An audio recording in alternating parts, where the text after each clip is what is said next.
Sobrang napagod yung anak ko mga tol sa matagal namin na paglalakbay o paglalakad sa bundok.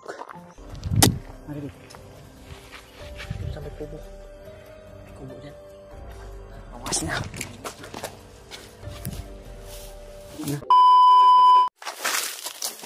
Mga tol. Tuloy kami sa paglalakbay mga tol. Wala nag-init. Sobrang init ng panahon mga tol. Natulog yung anak ko.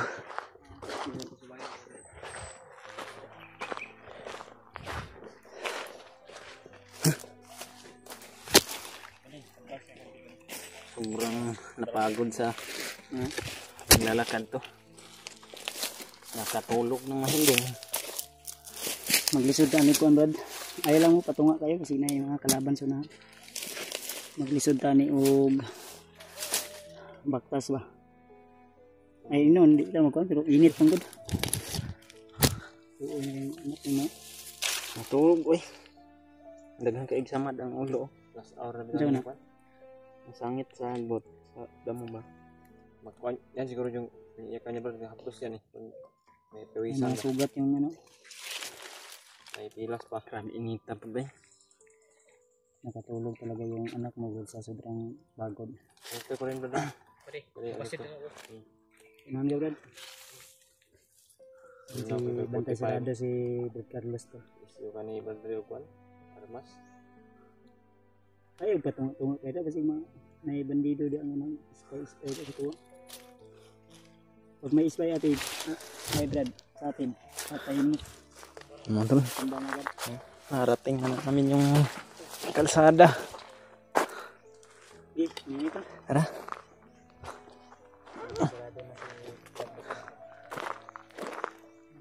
Sobrang napagod yung anak ko mga tol sa matagal namin na paglalakbay o paglalakad sa bundok. At nakatulog siya ng mahimbing.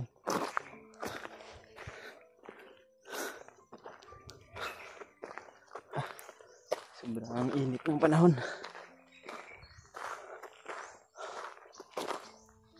Okay. Walang sasakyan na dumadaan ba?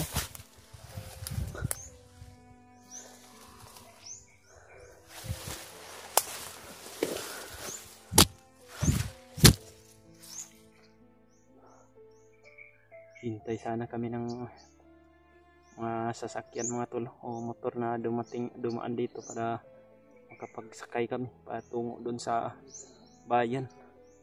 Dahil didiretso po kami doon sa bahay nila Kuya Bads mga tol at doon po kami magpapahinga. Dahil wala rin po akong ibang pupuntahan. Okay.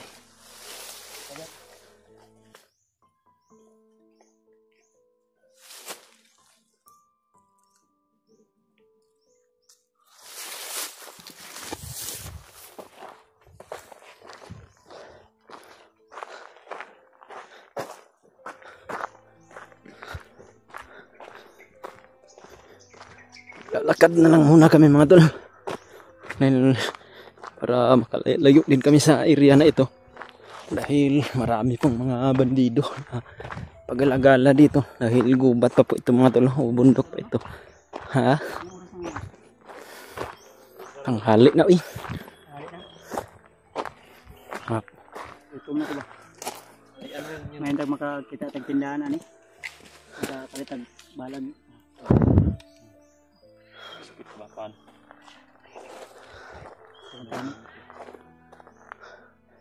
Ayan ba di?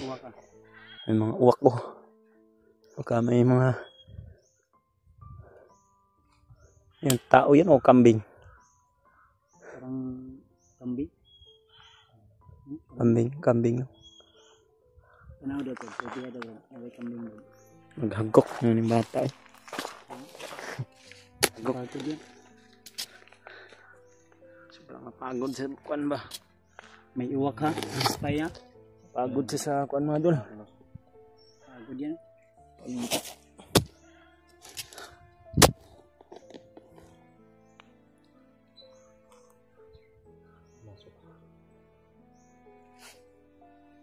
Tingin namin kung ano yan. ba yan o kanding? Kasi ang rinig ko parang kanding. Nawala. Nasa na yung ulo niya sa pawis.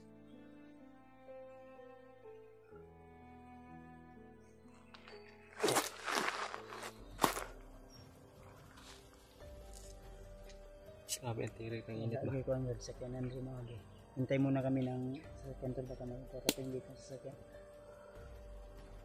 Kanding? Saan kanding? Ha? Saman? Yun. Ayun kita mo. Ano nakikita mo? Kalatan. Maribit. Yung sampai kubo. Ay kubo dyan. Gapon kalaban dia. Baka sa kanila yung mga kambing. Sa kanila yan ba? Baka binabantayan nila ba? Baka binabantayan nila. Sino natin ano? Tumangan ko. Tura. Wala. Gawas na. Gawas na.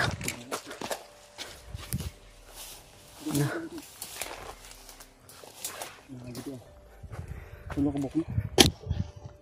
Tago sa tago.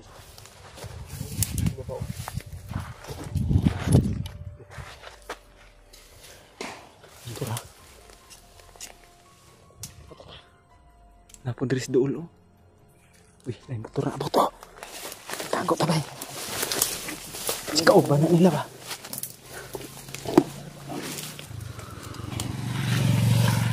Yawas. Kauban dito nila ba? Simula kayo na sila dia. Tara. Nihunong motor oh. Nihunong. Tara. Oh, tara daw. Kaki.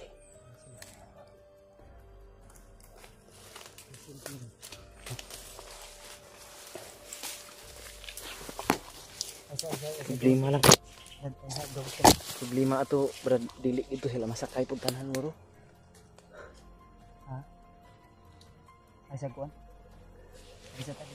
Kaya nabili na. Kita pwede mo kuan. Kita mo gawa saan?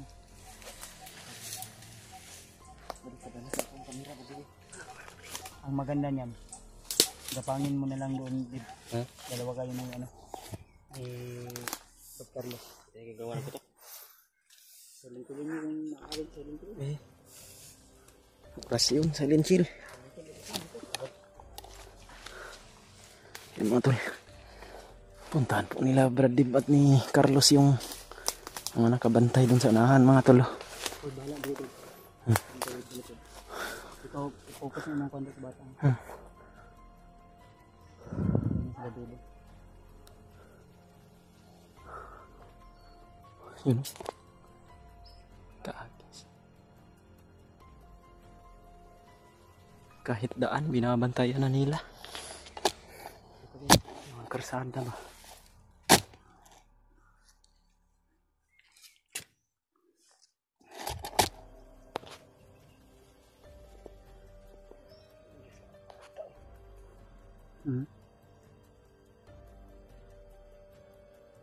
Dalawa tol. May dalawang naiwan. Ay, dito sila padulong. Nakatambay yan sa ano. Nakatambay Brad.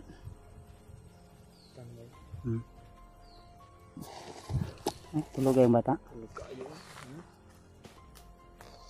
Uy, nahagok taon siya. Kapoy yung bayo.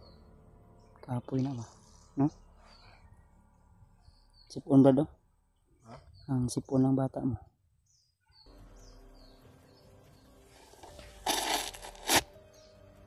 Napay sa unahan, napay kon sa unahan ba? Gapangin nyo. Napay sa unahan. Tiwasin nyo, tiwasi. Hindi na. Hindi kami makaproceed dyan kung may dalawa pa dyan. Kailangan nila mga ano yan tol.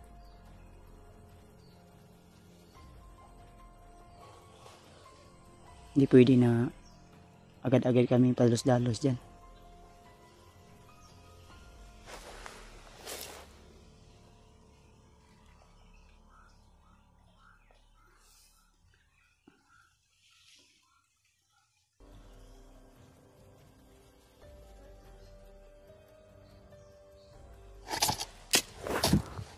likod dapat siya.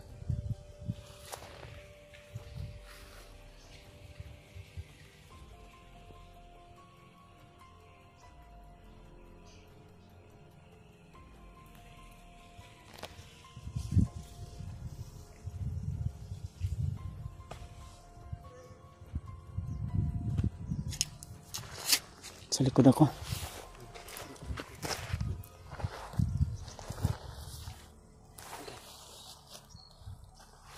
Oops.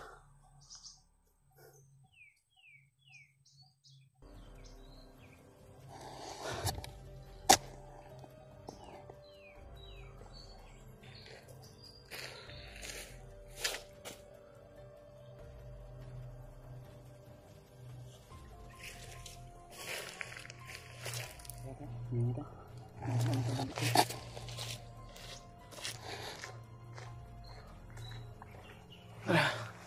Sandaan muna kami natin.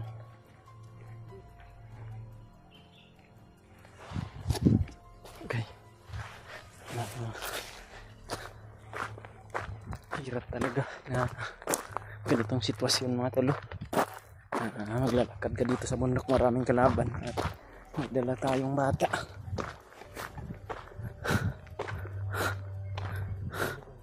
Ha? Umbot lang ato nila. Yun, kalabas na sila.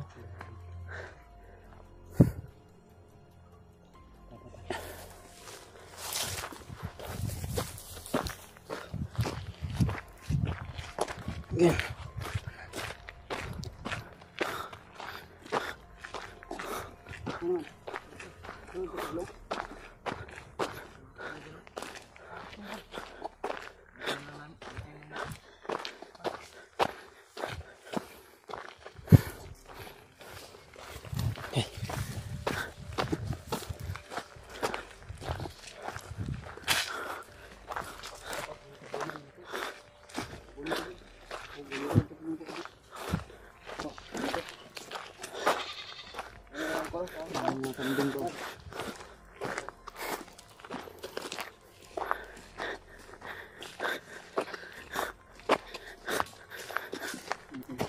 Kanina lang tayo naglalakad dito ba? Wala talagang sasakyan na dumadaan. Silungsa ang bata.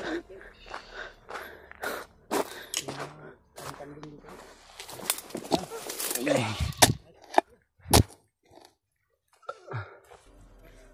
Sobrang mahimbing talaga yung tulog ng anak ko mga tol. Nakapagod siya sa paglalakbay namin at sobrang init pa ng panahon. Lumala pa yung ubo at sipon niya. Kailangan na makababa kami mamaya.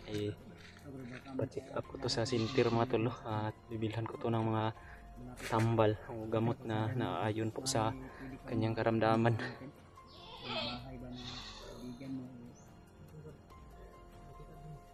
Kaya magpasalamat talaga kami kay Buddy Carlos mga tolo dahil siya po yung nakatuntun sa daan dito o kalsada palabas ng bayan. Napagkatahimik talaga ng lugar dito mga tol. Walang mga masasakyan na dumadaan. Mayroon kanina motor, pero mga bandido po.